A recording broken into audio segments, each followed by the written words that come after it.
the final day of the summer split was SK's Candy Panda. He seized their last opportunity to make a splash in the 2015 Fantasy LCS. He earned 11 kills and 7 assists earlier today to keep the elements out of the summer playoffs, racking up a total of almost 39 fantasy points.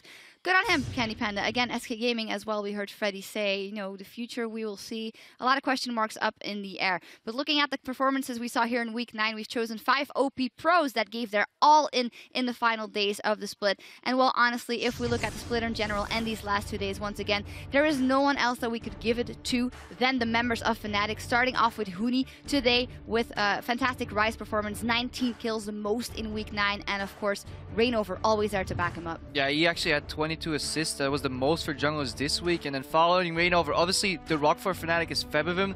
He played super well as well. 11 KDA, highest for the mid laners. Obviously, Fnatic has been dominating. Yeah, and then bot lane as well, Reckless replacing Steelback. Every time he was needed to carry, he showed up. Yellowstar in the end, the captain, the guy who created the team, the shot call, everything. I mean, insane KDA as well. Highest KDA in both EU and NA LCS. Yeah, if you would have told me this week, yeah, Yellowstar will have the highest KDA at 30, I'll give you that on Trundle. On Trundle. I mean, Point Fairy has been played in other regions, but not to this success. And I will still have to see whether this is the new pocket pick for playoffs or whether this was just experimenting. Side-eyed, well-deserved the OPs for Fnatic. What an impressive run so far. I guess they're all right at League of Legends. Yeah, they are really well. Well, outside from the OP pros, we also want to credit one individual who took the summer split by storm, setting the pace for the entire league in the drive towards Worlds 2015. That's Fnatic coach Daylor. I mean, we've seen it in Life of Legends episodes. We've heard him talking a lot. We see him interacting with the players all the time. And what he has brought to Fnatic, we can't put our finger on it, but it unquestionably has been a fantastic impact. For me, it's in the little things. Having been around in the scene so many times, seeing multiple owners and coaches taking to the leadership, the way he interacts with his players and the way he even interacts with people outside, he seems very focused on his job, just brings natural leadership, very calm person, always on the background, just doesn't even want to make a name for himself. His main priority is his team, and it definitely shows in interactions I've had with him, interactions he's had behind the scenes. What you see on camera in Life of Legends, that's also not an act. Daylor is involved everywhere, just a fantastic person, and good on Fnatic as an organization for finding him and picking him up, because we always talk about how there are no coaches in League of Legends and we can't find them, and there's this joke that we're recycling all pros over and over, but then somebody with the background actually steps up and does so fantastically with his young and new roster. And I think right now, the fantastic thing for Europe and NA, like the Western scene in general, is we can look at Fnatic. Yeah. What is Fnatic doing, and can other teams try and copy it? Before, it was always look to Korea. I mean, like, how are the infrastructure built up here? Fnatic found their way that worked for them. They got 2 Koreans, though. They got 2 Koreans. That helps. But hey, look at Fnatic. Look at the setup they have with Oliver as well, the manager for the team. It's just working so well for them.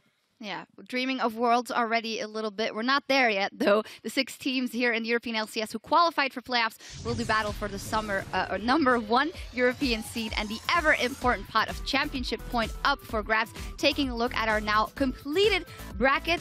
Well, Fnatic, they are looking pretty good, and a lot of people could say that they would make to the finals. Who do you guys see as the dark horses maybe in that?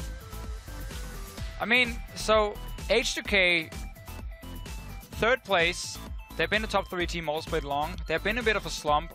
I think we're going to see them bounce back. I obviously heavy favorites against Giants.